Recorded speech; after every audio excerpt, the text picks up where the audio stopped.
In this video, I'll provide a review of JPMorgan stock and what I personally look for when evaluating potential stock purchases. My personal goal is to create a dividend portfolio that provides me with a passive income. I think a lot of people get a bit too obsessed with the numbers behind their stock purchases. I will look at the numbers, but for me, stock analysis for my goals comes down to two main points. Number one, does the company have a history of paying reliable and growing dividends? And number two, can this company continue to make profits and therefore pay dividends for decades to come?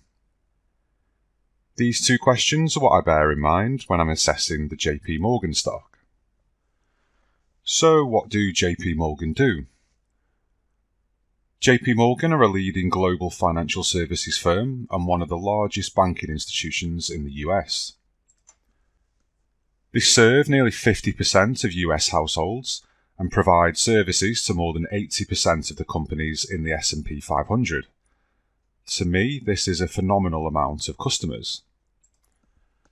They're organised into four major business segments: consumer and community banking.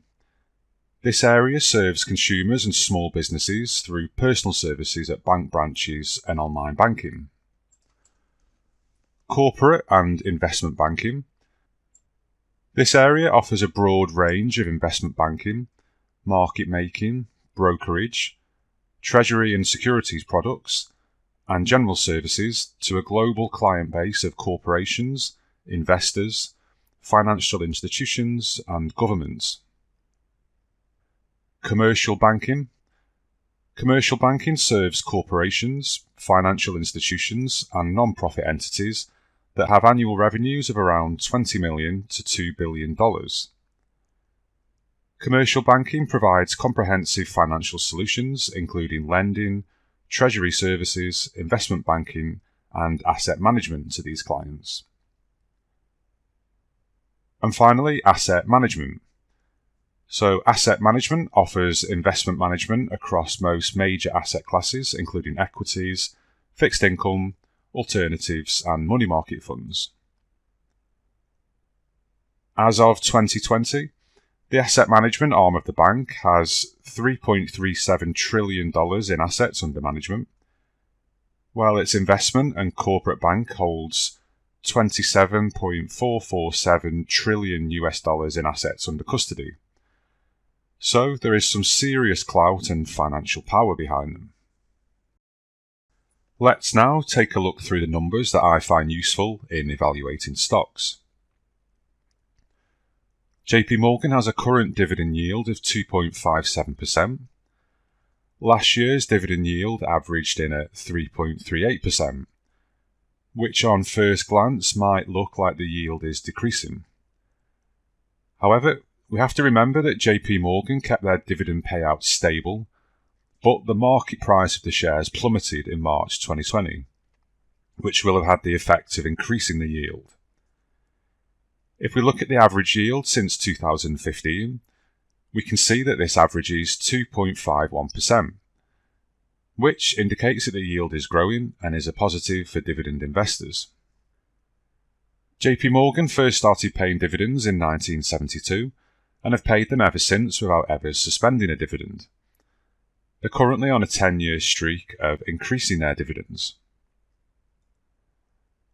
Over the past 5 years, the average dividend per share growth rate was 16.4% per year. During the past 10 years, the average dividend per share growth rate was 28.9% per year. The payout ratio is currently 47%. This just shows the proportion of earnings a company pays shareholders in dividends, and is expressed as a percentage of the company's total earnings. With payout ratios, obviously the lower the percentage the better, and I tend to consider around 80% as being a high ratio. So for JPMorgan to have a ratio of 47% is excellent, and strikes a good balance between paying dividends and keeping enough capital back to reinvest into growing the business. Also, if reinvestment opportunities do dry up, the company has room to increase the dividend. If we also have a look at the 10-year payout ratio graph, we can see that a low payout ratio is typical historically, and the average over this period is 28%. The market cap of JPMorgan is $426.276 billion US, which makes it the largest US bank by market cap and the 12th largest US company by market cap. I like these large blue chip companies in my dividend portfolio as they tend to be mature, stable organisations, and the dividend just feels safer than smaller cap companies or new startups. JPMorgan has a share price of $139.21, which puts it in the top end of the 52-week price range. The 52-week low price of $76.91 happened in March 2020, and the price has seen a very good recovery since then. The current price does seem quite high when you compare it to the 50-week average of $124.35 and the 200-day average of $106.27. In fact, the JPMorgan share price has recently hit some all-time highs.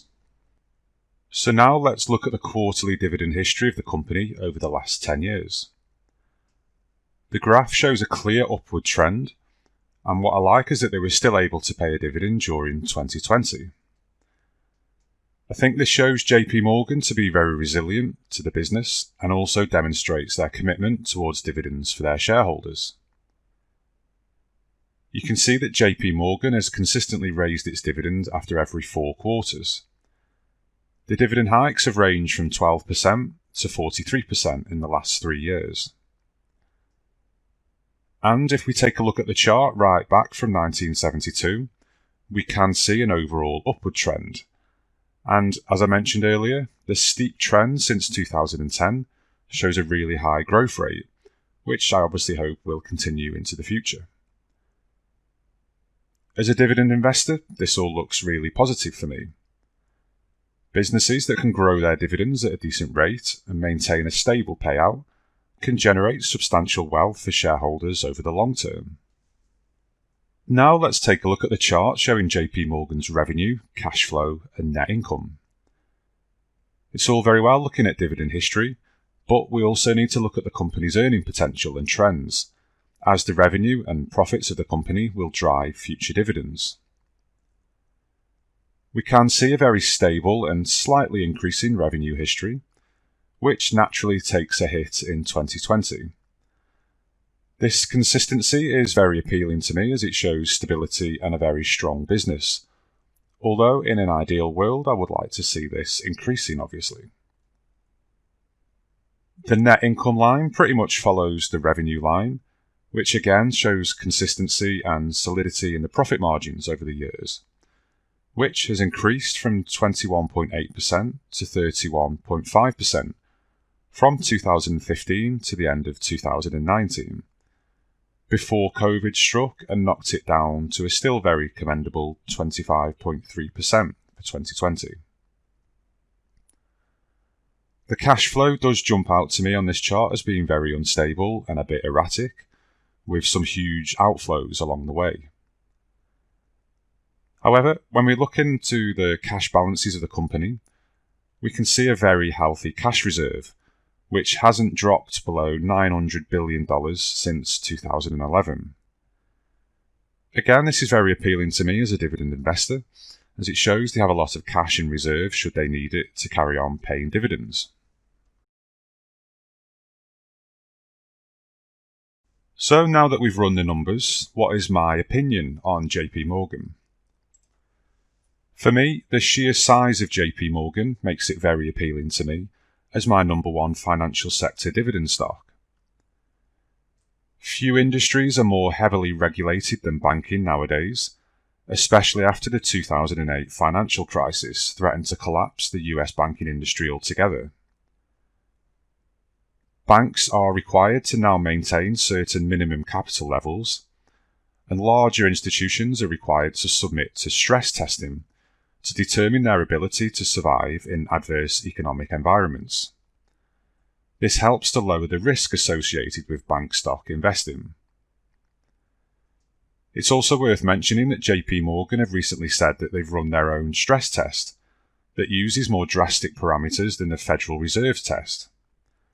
Assuming a 35% contraction in GDP and 14% unemployment, and the results showed that the bank would still remain in a very strong position. It's because of this more stringent regulation that banks are much better prepared for a terrible recession than they used to be. Also, JPMorgan posted strong quarterly earnings in Q3 2020, and based on the results, I personally anticipate JPMorgan will return to its pre-COVID earnings as the economic recovery plays out in 2021. JPMorgan benefits greatly from its strong capital, massive reserves, and excellent balance sheet. I currently hold 10 shares of JPMorgan. They're my fourth largest holding by market value in my portfolio, and one of my favourite financial sector stocks. Again, this isn't investment advice, and you should always do your own research and due diligence. I hope that you've enjoyed this stock review and taken some value from it. If you have, then please like the video and subscribe to the channel to make sure that you don't miss any future videos. Also, please let me know what stocks you'd like me to review in the comments section below. Thanks again for watching, and I'll see you in the next video.